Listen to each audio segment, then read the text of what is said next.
Manchester City versus Newcastle.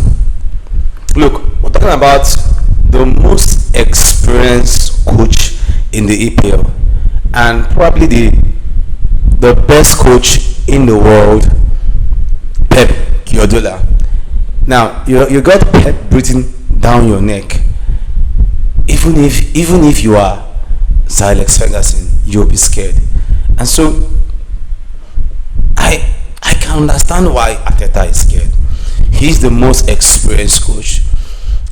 In the past few years, he has won it more than any other coach. I mean, the EPL. And of course, he's just 2 points behind Arsenal. If City wins all their games, which includes Arsenal, it then means that City are going to be crowned champions again, and the Butlers would of course have bottled it again. But this is City versus Newcastle. This team have met a few times this season already, with Newcastle winning just once. I think they've met 5 times, and Newcastle have lost 4 to City. They're going to be meeting again in the FA Cup. They look like a Siamese twins, but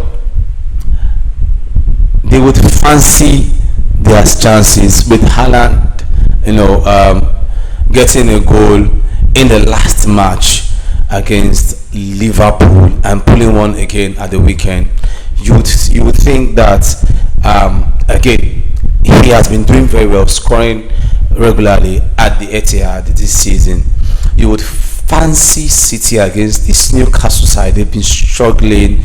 They seem to lack leadership on the pitch.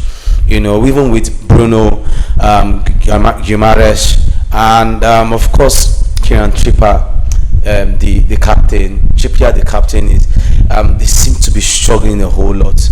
Anthony Gordon can't seem to transform his Champions League exploits. He has 10 in the Champions League, but he can't seem to transform this same form to the EPL against, of course, this Man City side with Semenyo. He doesn't look to stop. He seemed to has translated, taking his form from his old team to his new team. I fancy City for this one. Probably a 3-goal victory over Newcastle, with Newcastle of course getting one. So it's going to be 3 goals to City and 1 to Newcastle United. What is your take? What is your prediction for this one? Like, share, so that others can be part of this growing community that you are loving. Thank you.